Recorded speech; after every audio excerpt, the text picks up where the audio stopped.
పుణ్యక్షేత్రంగా విరాజిల్లుతున్న అన్నవరం శ్రీ వీర వెంకట సత్యనారాయణ స్వామి వారి కళ్యాణ మహోత్సవాలు ఈ నెల 7వ తేదీ నుండి 13వ తేదీ వరకు నిర్వహిస్తున్నామని కార్యనిర్వహణాధికారి ఈడ్ల సుబ్బారావు తెలిపారు.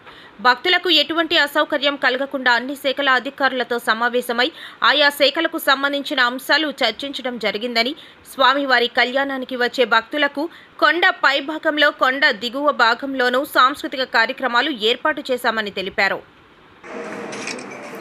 ఈ నెల 7వ తేదీ నుండి 13వ తేదీ వరకు జరుగు శ్రీ వీర వెంకట సత్యనారాయణ స్వామి వారు మరియు అనంతలక్ష్మి సత్యవతీదేవి యొక్క కళ్యాణం వారం రోజులు దిగ్విజయంగా జరగబోతోంది.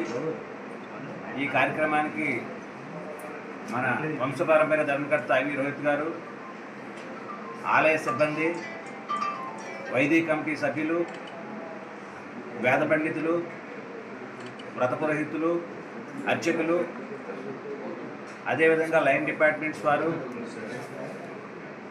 అంటే లైన్ డిపార్ట్మెంట్స్లో ముఖ్యంగా పోలీస్, రెవెన్యూ, దేవాదాయ శాఖ మరియు RNB, APSRTC, excise, electrical, APSC, EDC అన్ని డిపార్ట్మెంట్ల వారి యొక్క సౌజన్యంతో సహకారం ఏర్పాటు చేసినటువంటి లైటింగ్ కంటే ఎక్కువగా పెట్టడం జరిగింది. అదేవిధంగా మనకి కళ్యాణం రోజున అక్కడ డ్రోన్ను, అంతేకాకుండా దిగువన, కొండ దిగువన కూడా మనం రథోత్సవ రోజున కూడా ఒక డ్రోన్ను ఏర్పాటు చేయడం జరిగింది. ఆ కొండ దిగువన ఆ రోజు అంటే 11వ తేదీ ఆదివారం గ్రామ ప్రజలందరికీ కూడా ఇబ్బంది లేకుండా మరి లైటింగ్ ముందు భాగాన్ని, వెనక భాగాన్ని కూడా జనరేటర్స్ని ఏర్పాటు చేసి చీకటి లేకుండా ప్రత్యామ్నాయంగా మరి ఎందుకంటే ఆ రోజు గ్రామంలో విద్యుత్తు నిలుపుదల చేయడం జరుగుతుంది కాబట్టి తాత్కాలికంగా మేము ఈ విద్యుత్తు దీపాలంకరణ ఏర్పాట్లను చేసి రథోత్సవాన్ని జయప్రదం చేయాలని ఆ కార్యక్రమాన్ని నిర్వహిస్తున్నాం. ప్రస్తుతానికి మనకి ఈ కార్యక్రమాన్ని నిర్వహించడానికి ఎటువంటి ఆర్థిక ఇబ్బందులు లేవు. అన్నీ కూడా మనం ఏర్పాట్లు చేసుకున్నాం. దాతలు కూడా ముందుకొచ్చారు. ఈ కార్యక్రమాలను నిర్వహించబోతున్నాం. ఈ కార్యక్రమాలు వరుసగా మొదటి రోజు 7వ తేదీ బుధవారం వైశాఖ శుద్ధ దశమి రోజున సాయంత్రం 4 గంటలకు అణివేటి మండపం వద్ద శ్రీ స్వామివారిని పెండ్లి కుమారుని చేయుట మరియు శ్రీ అమ్మవారిని పెండ్లి కుమార్తెను చేయుట అనే కార్యక్రమం సాయంత్రం 4 గంటల నుంచి ప్రారంభమవుతుంది. తదుపరి గణపతి పూజ, ఉలూఖల గౌరీ పూజ, పేరంటాండ్లకు వాయనంనిచ్చుట అనే కార్యక్రమాలు జరుగుతాయి.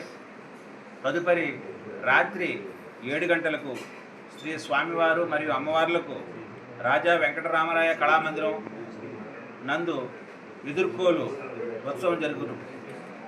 తదుపరి రాత్రి 9 గంటలకు శ్రీ సీతారాముల వారిని ఆంజనేయ వాహనంపై గ్రామోత్సవము పెండ్లి పిలుపులు జరుగును. 2వ రోజు అయినటువంటి 8వ తేదీ గురువారం వైశాఖ శుద్ధ ఏకాదశి రోజున ఉదయం 9 గంటలకు స్వామివారి సన్నిధిలో అణివేటి మండపం నందు గణపతి పూజ, దీక్షా వస్త్రధారణ, అంకురార్పణ, కంకరధారణ, ధ్వజారోహణ అనే కార్యక్రమం జరుగును. తదుపరి రాత్రి 7 గంటలకు స్వామివారిని గరుడ వాహనం పైన, అమ్మవారిని గజవాహనం పైన, శ్రీ సీతారాముల వారిని వెండి పలకపై గ్రామోత్సవము కార్యక్రమం జరుగును. తదుపరి రాత్రి 9:30 వార్షిక కళ్యాణ వేదిక వద్ద శ్రీ స్వామివారి అమ్మవార్లకు దివ్య కళ్యాణ మహోత్సవము అంగరంగ వైభవంగా జరుగును. 3వ రోజు అయినటువంటి 9వ తేదీన శుక్రవారము వైశాఖ శుద్ధ ద్వాదశి రోజున సాయంత్రం 5 గంటలకు ప్రధాన ప్రవేశ స్థాళిపాక హోమములు, రాత్రి 6:30 అరుంధతి నక్షత్ర దర్శనము, రాత్రి 9 గంటలకు రావణ వాహనంపై గ్రామ ఉత్సవము జరుగును. పండిత సత్కారములు, రాత్రి 9 గంటలకు వన్నవాహన సేవ ఈ కార్యక్రమం జరుగును.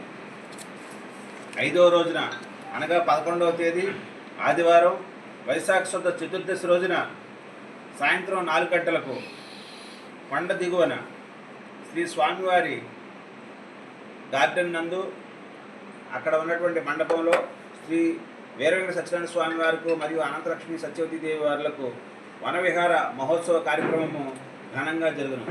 తదుపరి సాయంత్రము 4 గంటలకు రథోత్సవ కార్యక్రమం ప్రారంభమవును. 4 గంటల నుండి ఆ కార్యక్రమము రాత్రి 8 గంటలకు నిర్విఘ్నంగా గ్రామ ప్రజలందరికీ కూడా సక్రమంగా జరుగుటకు అన్ని వసతులను కల్పించడం జరిగింది. 12వ తేదీ సోమవారం వైశాఖ పూర్ణిమ రోజున ఉదయం 5 గంటలకు శేషహోమము, కంద కొట్టాలు, ఉదయం 9 గంటలకు శ్రీ స్వామివారు మరియు అమ్మవార్లకు చక్రస్నానము పంపానది వద్ద జరుగును. పంపానది వద్ద మనకు ప్రస్తుతము నీటి వసతి అంతా కూడా సక్రమంగానే సరిపడగానే ఉన్నది. సాయంత్రం 4 గంటల 30 నిమిషములకు అణివేటి మండపం వద్ద నాకబలి, దండి ఆడింపు, ధ్వజారోహణము మరియు కంకణ విమోచన కార్యక్రమం జరుగును.